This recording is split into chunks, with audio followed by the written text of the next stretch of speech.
We've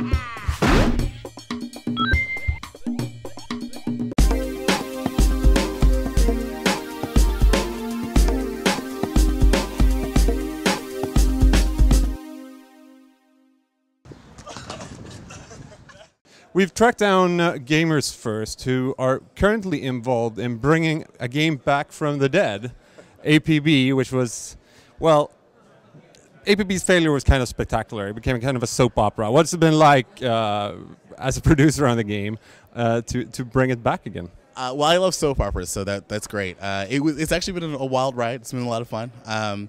We've been working on the game now for a little over 9 months. So we've made a lot of changes. It's been a lot of work because there's when you're developing a game from the start, there's a lot of things you plan for. But like when we did the changeover, there was just things that we didn't know. So it's not until you get into it that you realize that there's going to be a lot going on and there's a lot to do. So.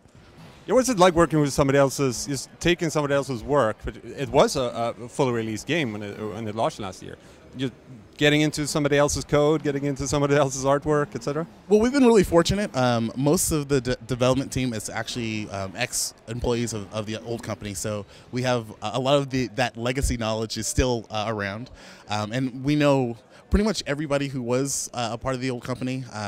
Dave Jones, he came back, and so there's a lot of that knowledge didn't actually get lost, which is really fortunate. And if we ever get into a situation where nobody knows something, someone always knows, we should call this guy, so we go call that guy.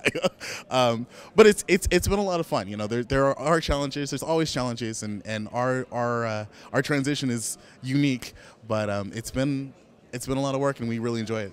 What kind of improvements have you made to APB since the original? We've done actually a lot of changes to the game. We like the core game. There's a lot about APB that we liked. It's got an awesome character customizer. The game looks gorgeous, and the in general idea of the game is a lot of fun.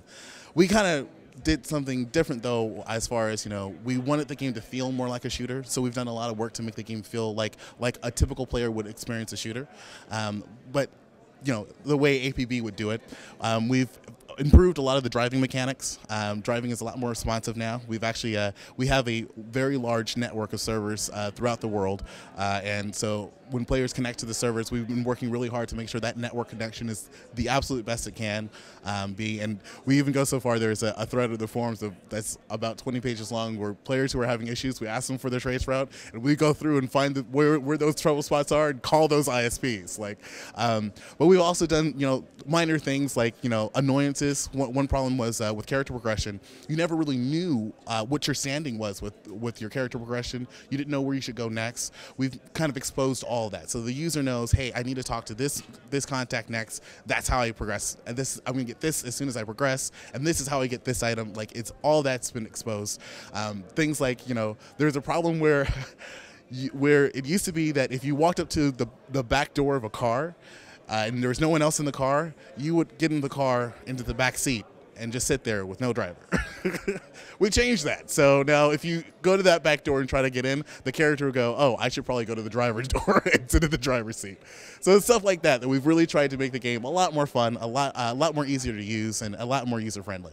How's the feedback been you've had a closed and now an open beta? How's the feedback been from the players? It's been great. I've got to say, we were not expecting to see as many players come as came. We were completely shocked, and players have really enjoyed it. A lot of the old players coming back, and they were really happy to be able to get their characters back and play the game again. And all the new players are really enjoying what's going on. So we've been really fortunate. And thank you guys for playing.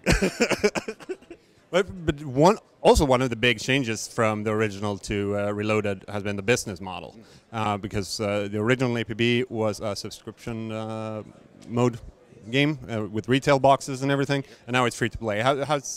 What have you actually changed to make the new business model work? Well, we've done a couple of things. One of the big thing is in the old game, you actually had to purchase action time, basically, to play in the action districts, which is the only place where you can really level up your character.